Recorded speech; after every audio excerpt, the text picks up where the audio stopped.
আপনারা সবাই জানবেন আমাদের আসামে কালকে দুঃখ দিনটা পালন করছি। 70 বছরে 7বার আমরা আমাদেরকে আক্রমণ করা হয়েছে। আমরা যে অধিকারের কথাকে বলছি আপনারা হতে দিলে যে কথা বলার কারণ নোয়া হতে দিলে তো কয়েক টেন কম হতে দিলে বাংলা সংবিধান आर्टिकल रे होगा रे के ना ओना होगा रे नुको सिबेला का संताल न्यामते होइबो से बांग আমাদের হোক এদেরকে আমাদেরকে পাইতে হবে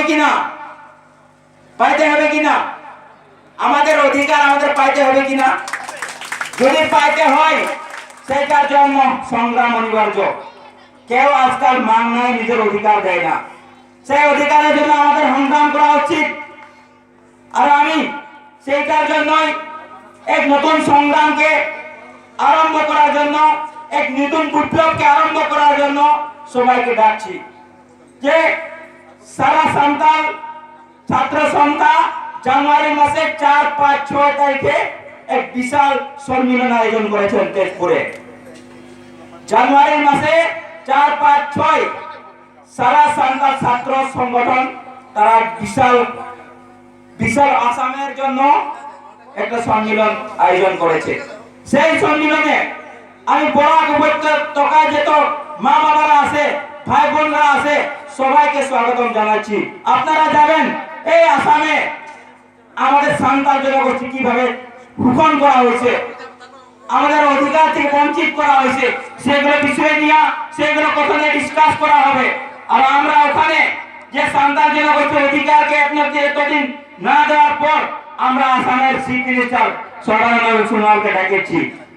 ওনার মুখে শুনতে চাই আমরা এই শোষিত সান্তালকে, এই নির্যাতিত সান্তালকে এই 70 বছর আপনারা কি দিলেন? এই 70 বছর আপনার কোন অধিকারের কথা বললেন? কোন পরিবর্তনের কথা বললেন? যদি আমাদের মতন সান্তাল জনগোষ্ঠীর লোকরা যদি শোষিত হয়ে থাকে, আপনার আমাদের সান্তাল জনগোষ্ঠী যারা অধিকার থেকে বঞ্চিত হয়ে থাকে, কোন ডেভেলপমেন্টের কোন ডিজিটাল ইন্ডিয়া হতে পারে না। এটা স্পষ্ট কথা। ডিজিটাল ইন্ডিয়া যদি গড়তে হয়, ডিজিটাল ইন্ডিয়া যদি বানাতে হয়, সাঁওতাল জনগোষ্ঠীর দামকে উন্নতি করতে হবে। সাঁওতাল জনগোষ্ঠীর মেয়ে ছেলেদের পড়ার সুযোগ সুবিধা দিতে হবে। তবে আমরা চিন্তা করব যে ডিজিটাল ইন্ডিয়ার কথা বলা হচ্ছে সেটা অনিবার্য পূরণ হবে। এই সময়ে আমাদের এই শোষিত নির্যাতিত সাঁওতাল তরফ থেকে আমাদের ব্রহ্মপুত্র আসামের থেকে আপনাদেরকে এই আমাদের নতুন সংগ্রামে অংশীদার বানাইতে চাই। আর সেইটার জন্যই আমাদের জি সারা সান্তাল ছাত্র সংগঠনে আপনাদের যদি ভালো ছেলে মেয়েরা আছে যারা পড়ছে তাদের জন্য সুযোগ সুবিধা আছে, ওরা এই সংগঠনের সদস্য হয়ে বরাকের যে সমস্যা সেই সমস্যা আমরা দিশপুরে উত্থাপন করতে চাই।